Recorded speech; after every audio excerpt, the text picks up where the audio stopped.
Hey everyone, this is Miss Tiffany and we are going to cover CC Cycle 1 Week 7. All right, here we go. All right, we're going to start off with our geography, and for this week we did the Roman Empire, and we simply did eyes and pointer fingers up, and then after we went through all of them we did eyes and markers up, and they traced each one or put a dot where the city was, and then they took a Q-tip and eyes and Q-tips up and they erased them. So that's what we did for geography today. And of course we had the Roman Empire, if you can see this well, and we had Germania, and this is the order I did it in: Germania, Gaul, Hispania, Carthage, and Alexandria.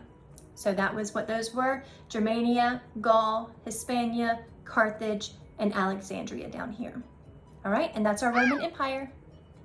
For our timeline this week, we had numbers 43 through 49, and I actually don't have my cards here with me, but we just handed out the cards to all the kids. My helper handed the cards out, and then they put themselves in order, and then we had them hang them on the timeline line, and then we just sang it during each stage of that process. So we just started with Jesus the Messiah and went all the way to India's Gupta dynasty. So that's what we did for the timeline today. We kept it short and simple, and hopefully we had a little fun.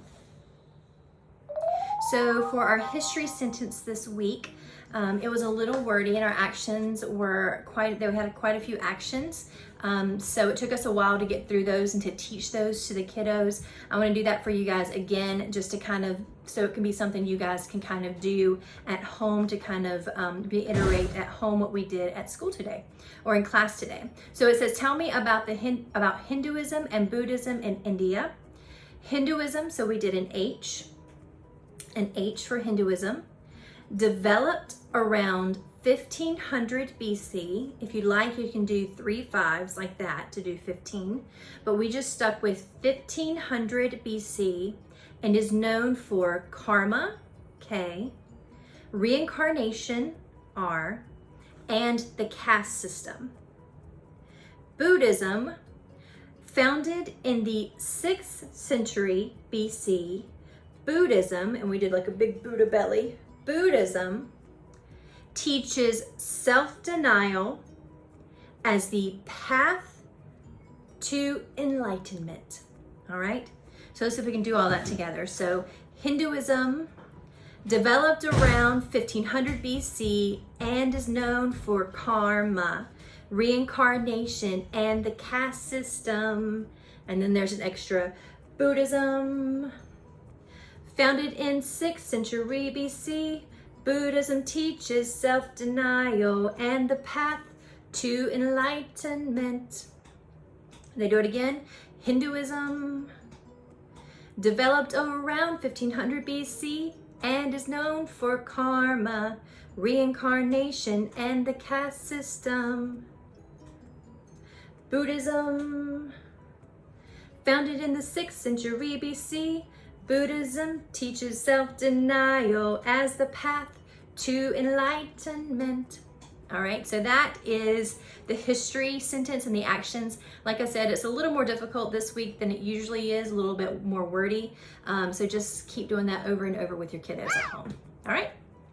For math this week, we did our 13s, and we just kind of made it simple. We sang it once through a couple of times, actually. We sang a couple of times. And then the next time we sang it all together, I circled some random numbers, and then every time we hit a number that was circled, the kids would jump in the air.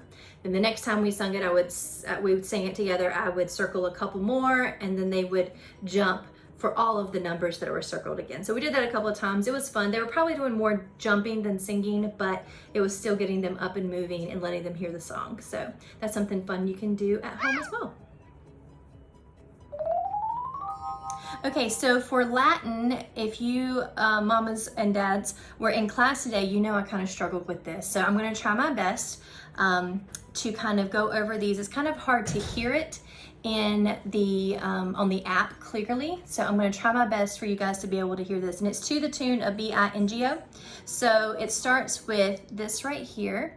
It says, various is various is various is singular third declension ace ibis ace ibis ace ibis ace ibis ace ibis ace ibis plural third declension. The one that was hard for me to get, it is indeed is, not is, for the genitive singular. Okay, so that is Latin. So we did that, and we just sang it over and over again to get it together. All right, that's Latin. All right, so for English prepositions, we had in, inside, into, like, and near.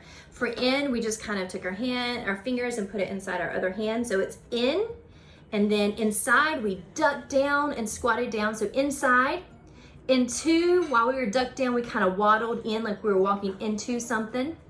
Like is when you do this and you're comparing, like the same as. So it's like, and then near, hold two hands like this, and then pull this one near. Okay, so two hands like this and pull it near. All right, so it's in, inside, into, walk into, like, and near. There you go. And that is your prepositions. Those are your prepositions for this week. For science, we had the question, what are some ways animals reproduce? Some ways animals reproduce are live birth, eggs, fragmentation, and budding. And the actions we did with this, we did the actions. So for the live birth, we held like we were rocking a baby. So live birth, eggs, like you're holding a precious egg. Eggs, fragmentation, so we took our hands like they break apart. Fragmentation, and then budding, bud like this. Budding, like a budding flower, okay? But it's not a flower. So it's live birth, hold your hands like this, like you're holding a baby. Eggs, like you're holding a precious egg. And then fragmentation, and then budding. And what we did in class today is I allowed the kids to do an action and everyone else would guess which one that was. So we kind of did that back and forth and they had fun with that. But that was science today. So for hands-on science, we went for a nature walk and we took a look at all the animals and it was a lot of fun. We actually used this sheet. I think we're going to use it again next week for plants. So this week we did a nature walk. If you can kind of look, we did some recording of the time and the temperature. It was like 66. We circled what the weather was like. And then we just kind of, some kids wrote down what they did. Some kids drew it. We kind of recorded right here what we saw and all the different animals. We looked at the different, the details of each animal, the colors, what they looked like, what they felt like, that kind of thing. That was a lot of fun. We saw some really cool stuff. The kids had really good eyes when it came to finding all the little stuff. So that's what we did for the nature walk. Next week we're going to do the plant walk kind of the same way. So we're just going to be looking at plants. So that's something to look forward to outside as well. So that was hands-on science.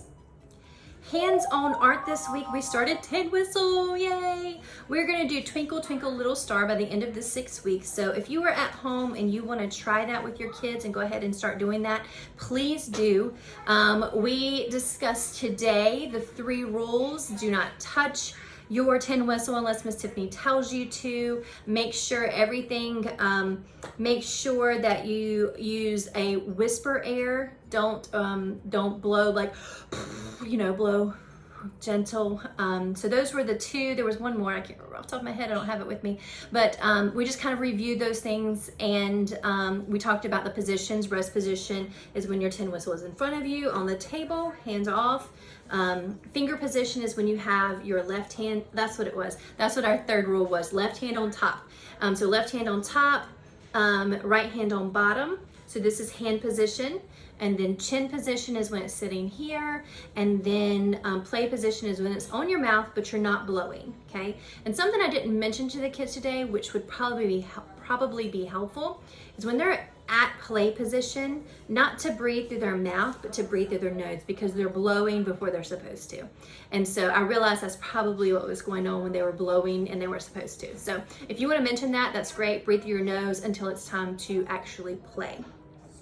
If you will please make sure they're little fingers and they're a little bit bigger holes than that fit these fingers. So just get them to practice holding and covering the whole hole, the entire hole of the tin whistles.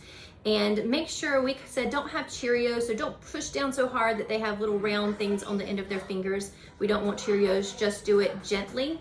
And so those were the big things that we had for them. Those were the big things that we had for them to do. We talked about cacophony. Everybody plays at once and at different directions, 100 different directions. That's cacophony. And then we talked about how we can all play in unison. We attempted to play in unison. So if you want to practice at home, just cover all the holes. This is something we did in class. They did well for our first week, but something you could try at home and practice at home. It would be helpful if they blew into it, hold these all 6 holes, and just a constant breath. Okay, not the, because some of the kids were still wanting to move their fingers and play their song, but we're really trying to learn what being in unison is, because we would have to be able to start in unison in order to play the song together. So if you could do that at home, that would be fantastic. So that is tin whistle. Come back next week and we're going to continue with our tin whistle. So don't forget those. Make sure you bring those back next week. Okay. All right. So I think that's it for this week. A couple of things. I forgot to hand out our history coloring sheet for this week. So I actually put them in their baskets. So next week you can grab those out of their baskets. They are in the bottom of their baskets. Their timeline song, the portion here starts with Jesus the Messiah at 3 minutes and 18 seconds. So if you want to practice that, just that portion, it starts right around that time. And I think that's it. Don't forget your tin whistles next week, and we will be outside if that matters to you as far as how your kiddos dress and the shoes that they wear. But that's what we have for this week. All right, you guys, it was so good seeing y'all after fall break, and we'll see you guys next week. Bye.